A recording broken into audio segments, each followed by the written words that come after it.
Well, welcome everybody. I'm so excited today to bring you CheFarmer Matthew Raiford. And Matthew and I have been connected for getting on 10 years now, which is kind of crazy. And I am so excited to have him on the podcast. And instead of me telling you who he is, Matthew, why don't you tell us who you are? My name is Matthew Raiford. I am a chef and farmer located in Brunswick, Georgia. And that's the coast of Georgia. We're almost 29 miles away from the Florida state line. And I am the sixth generation farmer here at Gillard Farms with my sister, Althea Raiford, and my partner, Javon Sage, who is she's our chicken whisperer and herbalist on the farm. So yeah, so it's a small crew of us. We have about 30 plus acres here, but we're farming probably closer to like 3 if you count animals in there. That's amazing. So if you don't mind, can you tell us the story of those 6 generations? Because it's a stinking beautiful story. Well, yeah, I mean, it starts off a little crazy. Jupiter Gillard was born 1812 as a slave up in the Carolinas. And around the time of the end of the Civil War, 1874, he purchased 476 acres of land here in Brunswick, Georgia. Part of that purchase was that he would not sell any of his goods to the Confederates if anything was to change. And also, he only paid $9 in taxes for those 476 acres of land. So if you put that into like perspective of where we are now, like $9 is like a Coca-Cola and a like a large fry and maybe a burger of some sort, but it would not be 476 acres of land for sure. So from that, Jupiter Gillard, as we fast forward, he had a son named London Gillard, who then had a daughter named Florine, who is my great grandmother. And then my Nana, Ophelia Killens Johnson, is my Nana. And then there's my mom, Effie Raiford, actually Effie Holmes. And then there's my sister and I. And so I digress. In 1907, my great grandmother Florine decided that there needed to be a school for folks of color, colored folks as they were called back in those days. And so we have the original schoolhouse on our property that was built in 1907.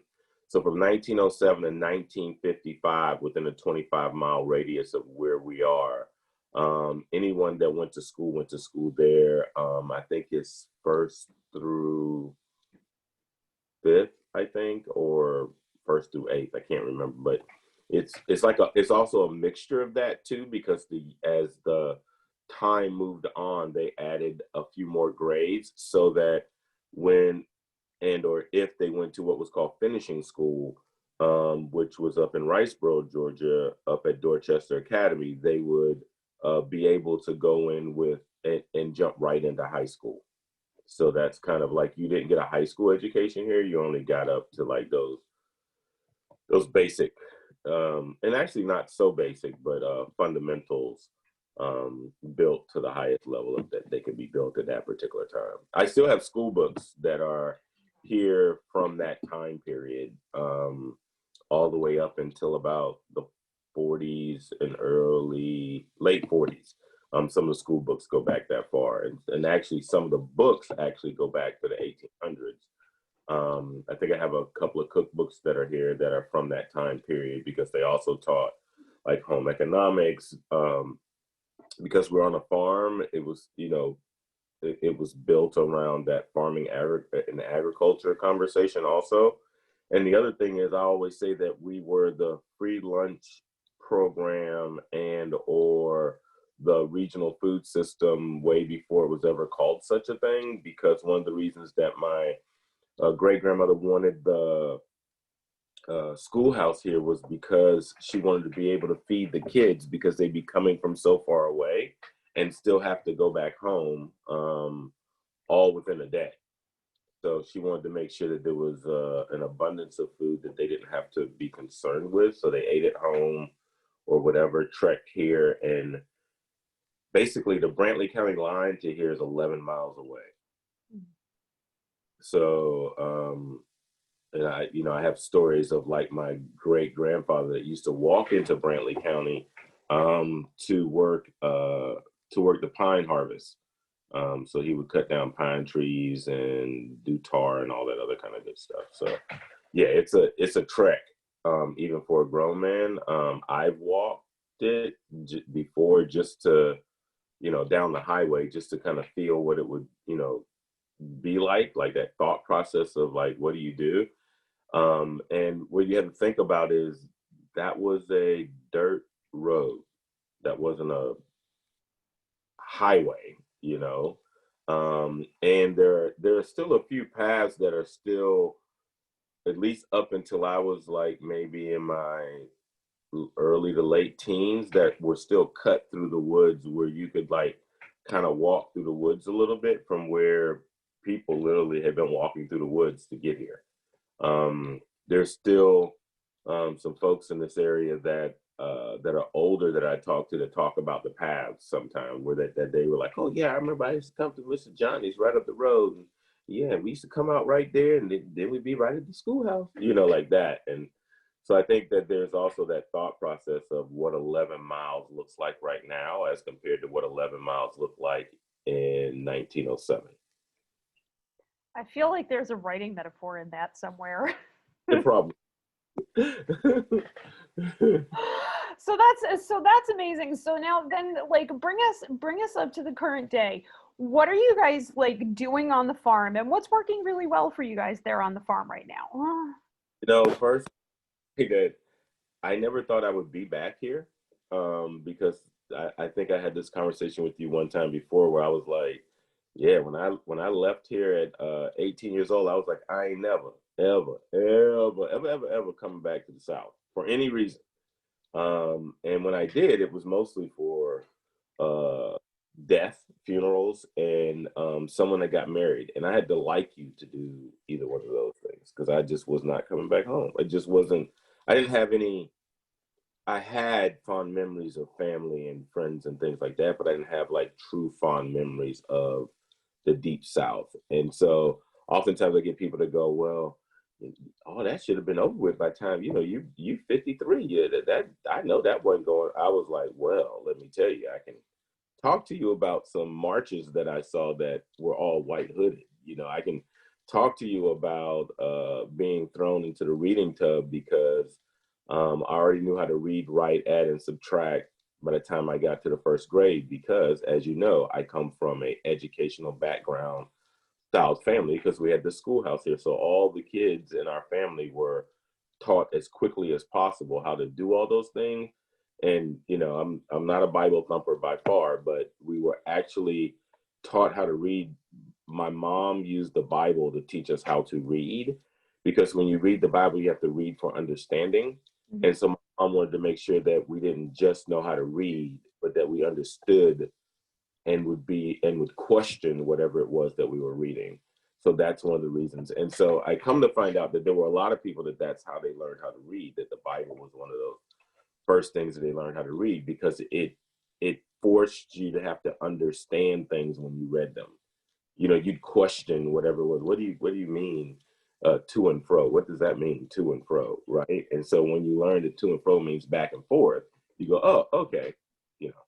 So when you talk to old people and they seem like they're like rattling off Bible scriptures sometimes within their conversation, that's actually where it comes from. And I've learned those kinds of things. But back to your original question, sorry, was more like, what am I doing on the farm and what's happening? So I totally moved to the farm in 2011, because in 2010, I feel like my nana and and my aunt ambushed my sister and I. Maybe I should say that out loud for a change. Ambushed my sister and I because they waited. You know, we came to a family reunion. They were like, baby, what we going to do with all this land? And for years I had been like, y'all should go back to farming. That's all y'all know how to do. You know, that kind of a thing. But, you know, I'm looking across the table at my elders and I'm like, I can't say that. You know what I'm saying? I was like, well, Nana, maybe we should go back to farming. I don't even think I said maybe. I said, Nana, we should go back to farming. And she was like, farming? I said, yeah, Nana, I think that's what we should go back to doing. And literally, they reached underneath the table and gift deeded and pulled the deed from underneath the table and gift deeded my sister and I like 15, 20 acres of land and was like, y'all should go back to farming then. And was like, wait, what just happened? You know? And my sister and I were driving back to Washington, D.C. along with my wife at the time. And the conversation was like, what just happened? And do we remember enough of that knowledge to like go back to farming? And what was really interesting was I ended up going to the Center for Agroecology and Sustainable Food Systems in Santa Cruz, California, which is an amazing program on 40 acres of land, where they have been teaching that for, 50 years now. And so what's so astonishing about like being around like-minded people when you're trying to learn how to do something is that sometimes you'll all of a sudden realize that there's a whole bunch of stuff you do know that is in a new context. So to fast forward to me coming home, I came home and I'm doing all these things on the farm. My Nana comes outside and like, baby, what you doing? So I'm walking through what I'm doing. And she was like, what word did you say that was? And so I'm telling her, she was like, oh, you making shit tea. And I was like, what? And she was like, yeah, that's the same thing we used to do. And I'm trying to explain to her the biology of compost tea and the reason that it does all the things. And she was like, baby, that was just a honey truck. That was what we called the honey truck back in the day. They put all them cow patties in that water and they let the heat it up, and then they take it and spread it out in the field. And I'm sitting there like, wait, what? And she's like, yeah, you remember your granddaddy used to do. And so now I'm starting to like going through my head, like, so I went to school when I could have just came and sat at your feet, kind of a thing, because it's amazing what our elders know, and what knowledge that we almost take for granted, and so I literally my Nana then goes and finds letters written between her and my great grandmother Florine that is basically our almanac on how we plant and do things here now. So it literally is like March or April, whatever, 1940, whatever. And it says, Papa's heading to the market today with collard greens, this, and this. And then other times, some of the other letters read, your Papa's out there planting this, and this. And so it's literally like the month when it was harvested, the month when it was planted. Like I can't ask for a better almanac than that, And so we have been using that to plant peas and to plant melon and to plant corn, and all of those things. And we're planting carrots and radishes based on some of the things that were done before with other root vegetables. We have sweet potatoes that we've had in the ground, and I'm hoping this year we'll hit the 500,000 pound area on sweet potatoes. I'm just like, this is my first like real like not planting in just a field, but literally I took all the ideas of things that I remember seeing on the farm when I was a kid, like old tires that are stacked up together with the sweet potatoes planted in them. And then as the vines go over top of the first tire, you put a second tire over it, and then you fill it up with soil again. And so those are things that I saw when I was a kid. you know? And so coming to find out that the rubber also keeps that area warm, and all like all these different things that were done when I was a kid are like cutting edge shit now. You know what I'm saying? It's like people are like, oh yeah, you know, you could do this in a barrel, and you know, you do it and then you just kick the barrel over and you got all these, you know, and I'm like, yeah, that's what they were doing 50, 60 years ago. Like that's not new, you know? And so it's that, so we're doing that. That's my sweet potato story. We also are doing black soldier flies and European wigglers and European crawlers and red wigglers as part of our composting system that we have in place now. So I've been working on that probably like steadily this go around for a straight year, trying to like get those ecosystems working the way I want them to work, and building that up. And then and I also use fish in our composting.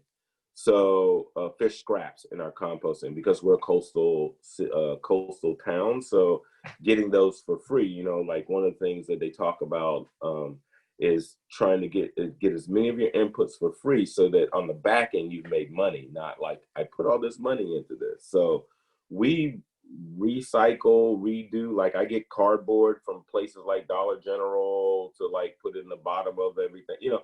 So I use a lot of those kind of recycling things to do that. And then that has allowed us now to move away from what would be considered like traditional diversified crops to now we're doing things like growing hibiscus for a gin that is produced by Simple Man Distillery. We've also used that exact same biscuit. I must be hungry. Hibiscus, we've also used for actually three things. We've also sold it to Service Brewing, which is up in Savannah, Georgia, and they've made a red, white, and blue beer with it. Javon also uses it in a lot of her teas that she makes from here also. We also grow mint and ashwagandha, and we actually have ginger, turmeric, and ginseng planted also. And those are all things that like in our heads where most people think about planting a crop and trying to get the money as quickly as possible. And our thing is we've learned that longevity does not last on instantaneous profit. And so one of the things, like it's going to take another, like we planted ginseng maybe a year ago.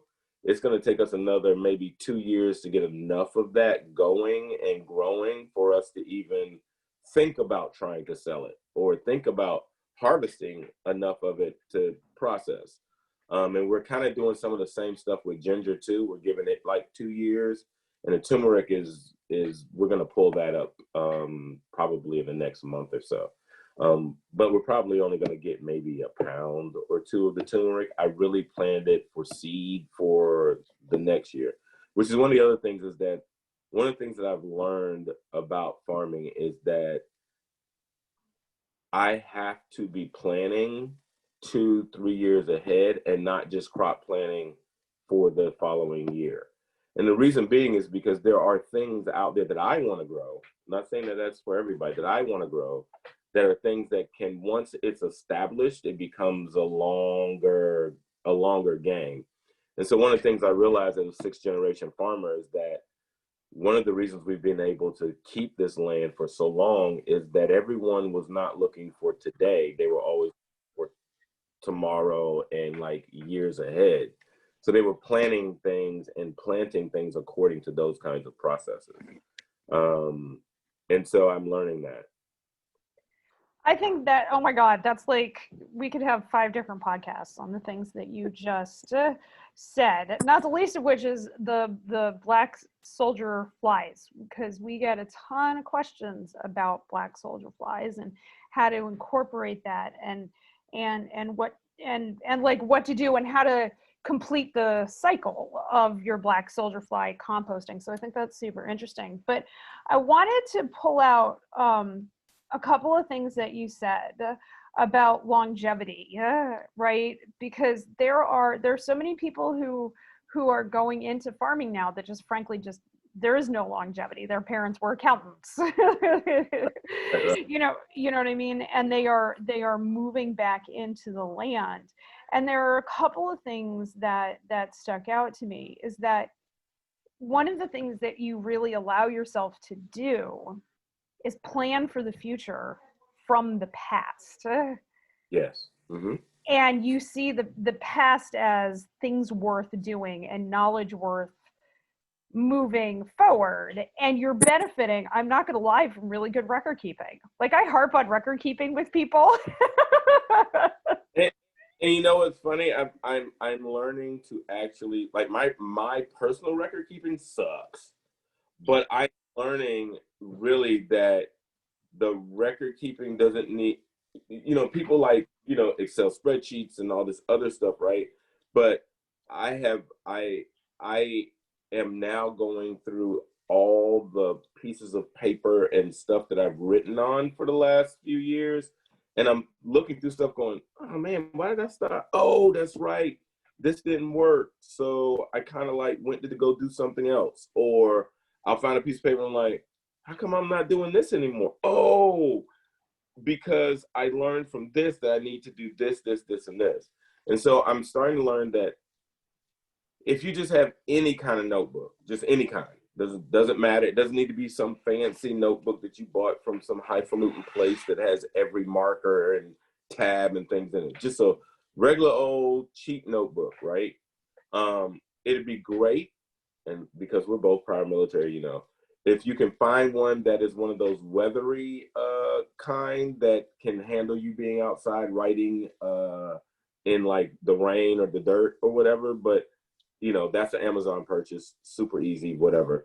But all you need is just to have some kind of scribe, some type of writing utensil, and several of them. So if it's a pencil, you need to not worry about a sharpener. You need to have a couple of pencils. If it's a pen, you need to have a couple of pens, because at some point one of them are going to go out.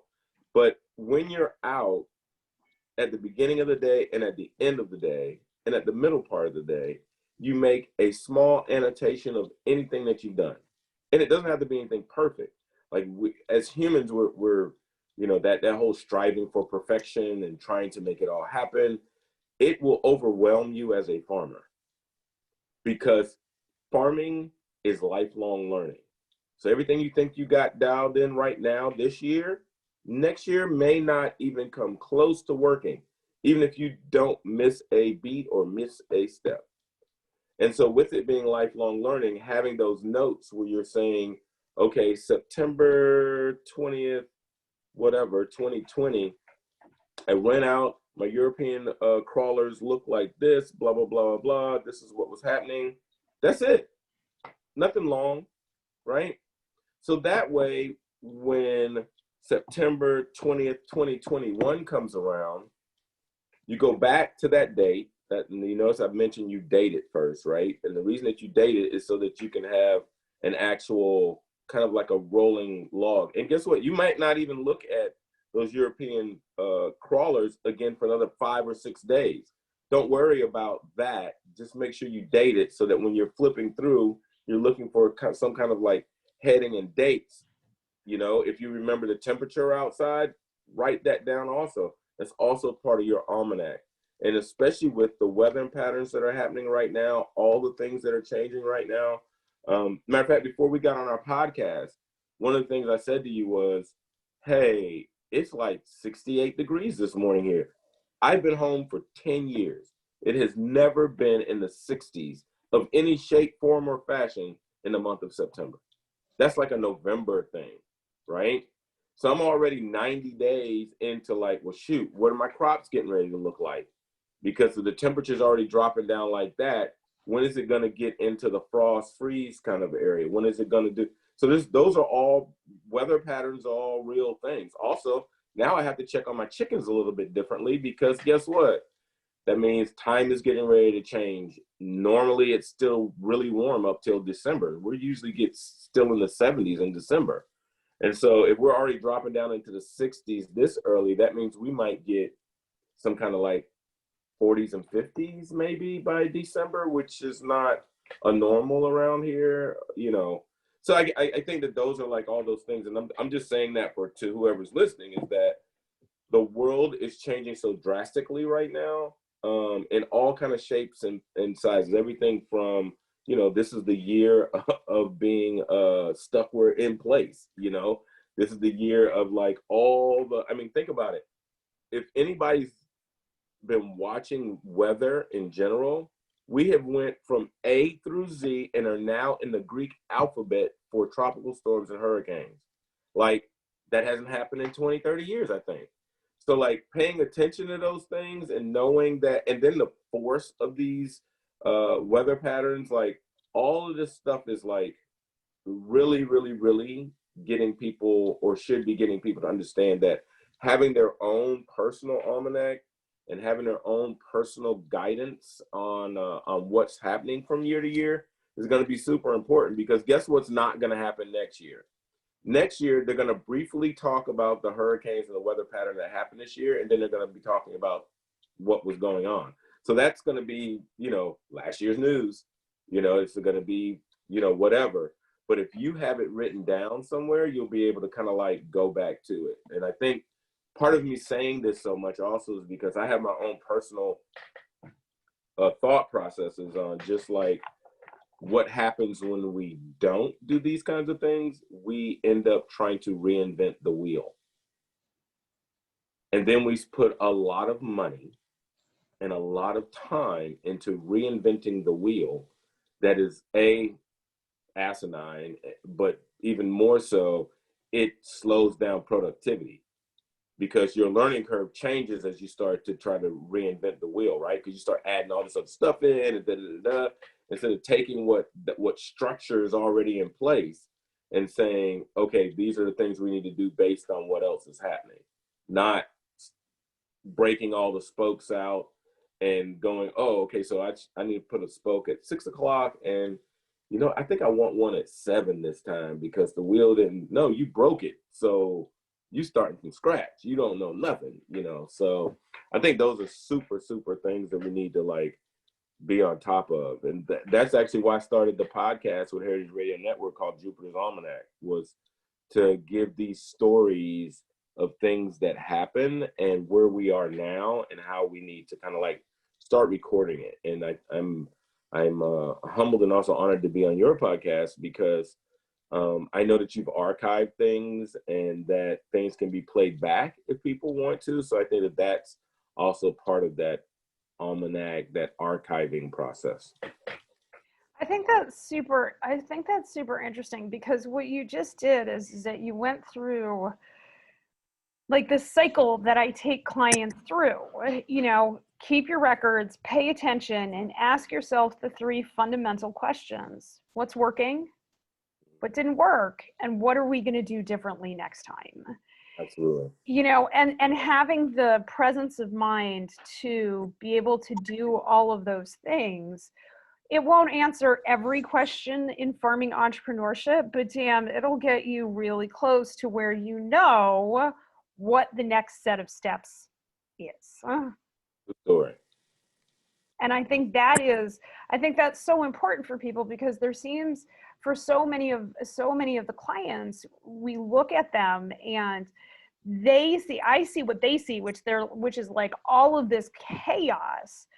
But the process that you just outlined, which is very simple, anybody can do it with a notebook and a pen, is asking yourself, okay, just reflecting. And Andrew and I do this every day. We recorded a whole podcast about it a couple weeks ago.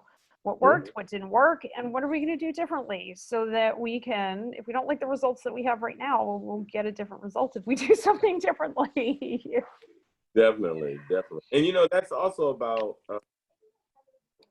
Brendan Bouchard talks about being a high performer, and I know that he talks a lot about like journaling and writing down all these different things every day. And one of the things that I've learned from like realizing like where people think people actually are, as in like their what their work is like as compared to where they really are. And I realized, like, the more I talk to other farmers and have conversations with other farmers, they are super high performers. They are constantly trying to like exceed whatever was done before, and then trying to take whatever they didn't work, like what you said, and what did work, and then figuring out what they're going to do better. Like that's a constant, like that's like a but oftentimes then when we shift to, because farming is a business also with, and I want anybody that's listening that's doing any type of anything that has to do with plants or animals or whatever, it's a business, and you have to follow things, you have to follow some business sense also within doing it. And so yes, you're a high performer, you're out there doing all your stuff in the field and growing these amazing animals and all that other kind of good stuff, but you have to hone in on whatever the business sense that you know that you are lacking, so that you can move forward to get the business sense that you won't be lacking. Because I can also tell you from my own personal experience that things that I thought I knew, by the time I realized that I didn't know, it was a little too late on a couple occasions. And so that is also one of the reasons why I believe people need coaches. I believe people need mentors. I think I think there's also like where we are right now, right? So back in the day, just 20 years ago, it was all mentoring, right? You need to find a mentor. Now, in the time period we live in, we need to find a coach. We need to find somebody that is not just going to kind of like be the like holy grail of whatever it is you're trying to do, but they don't need to be that anymore, because we have access to way more than what we've ever more than we've ever had access to. So I think now we need someone to coach us so that we aren't just accessing ish to be accessing stuff, but we're actually accessing things to kind of be the point of the spear, that we're pushing through all the minutia of what happens during the day. And I think that that's what coaching is about right now. It's about pushing through whatever it is. And once you learn how to do that with people, you can coach people through anything. Whereas in mentoring is usually very, very specific and very niche, I believe. And that's just my personal opinion. I'm, just throwing it out there. But I will say that I have benefited from some really good coaching. And it's not all been all at one time. It's been through various people. It's been through someone saying, oh, you should read this, to help me get myself, into where I am right now. And I'm saying all that to say that if you're listening to this podcast, that means that you're really about trying to figure out how to run your business, and that you're also trying to figure out what the next steps are. And I will say, because I'm not just a friend with Doc P, I'm also one of the people that she also coaches, is that the things oftentimes sound crazy that Doc P says to you because you haven't done it. And I will say that because she's told me many things that I was just like, this is crazy. Like, there's no way. And then when I do it, I'm sitting back going, oh, well, it's because she's coaching me through, and she's actually listening to all the things I'm saying to then be able to coach me through what I'm saying to her. So what is crazy is the fact that I put it out there to the world, and now it's regurgitated back to me in the format of this is what you need to do to actually do it. And I think that that's oftentimes where people get the coaching factor twisted a little bit, because they hear their idea thrown back to them in the steps that they need to make it happen, and not just my idea is great, And so, like I said, if you're listening to this podcast, it means that you want to become a rock star when it comes to anything that has to do with food and regionalization of food and all of that kind of good stuff. And I will say unequivocally, you are in the right place to learn that stuff, because I have been able to take a lot of the processes and the processes that Doc P has been able to give me, and just in some of our small conversations, and have been able to redirect my energies on the farm, especially this year within the pandemic, that I would not have been able to do if I didn't have someone that was listening to where I was falling apart in my processes and what needed to like, and it was never told to me in a, well, you know, you're going to fail because this is what you did. It was more like, okay, I want you to think about this. And then as soon as I thought about it, I was like, it also came back to writing, like and not writing as in like an essay, but like writing down a little note, like, okay, this wasn't working. This is what Doc P said. This is where I'm trying to go. Da, da, da, da. And I've always ended up into a finite place of, okay, boom, that's what I should be doing. And so that's why I just want anybody that's listening just to kind of like get that. And it's my plug for, you know, being on here, which, like I said, I'm honored and humbled to be on here, but also my plug for actually being one of the people that you coach and having been able to apply what you've taught me in coaching also into writing my own book. Like I've been able to apply the food stuff that you told me to like writing my own book. And now I actually have the process for writing a book. I now have, because I followed some other processes that you gave me for doing things here at the farm. So that's why I'm saying, like, wherever people's lives are, like, mentoring is great, but I think people need to be coached. They need to be listened to and then directed so they can hone whatever skills they're trying to hone to become better at what they're trying to do. And I think that, I mean, you know, thank you for that plug, because that means a lot. But, you know, I do want to point out that you're the one that did the work. And work. I'm sorry. Yeah, I digress. Yes. So if you get involved, you have to work. She's just walking you through.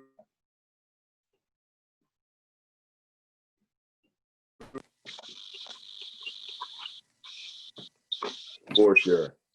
Right. And so I think it's important to note that, like, you wrote a book, like, and got revisions back in like a week, which was that was, you know, I have a lot of people who are like, oh, Dr. P, I want to write a book. And then, you know, then you got to sit down and write it. So, all right. So we've talked about your podcast. We've talked a little bit about your book. So as we wrap up, tell people how they can find you, how they can connect with you, because every time I do anything public with you, they're like, oh my God, who is CheFarmer Raiford? And I need to talk to him. So how do people get in touch with you? So you get in touch with me by reaching out to www.Gillard, GILLIARD -farms, or you can reach me at CheFarmer Raiford, CheFarmer Matthew, and that's CheFarmer Matthew, MATTHEW @gmail.com. Perfect. So that's amazing. And you're also on the proofing box, so they can ping you over there. So join the proofing box, people. That's where all the good stuff comes in. All right. Well, thank you so much. And and the cat's going to come join us for the end of the podcast. So, Food Safety Cat says, thanks for being on the podcast, Matthew. We love you. And I'm sure we will talk soon. Most certainly will. You take care.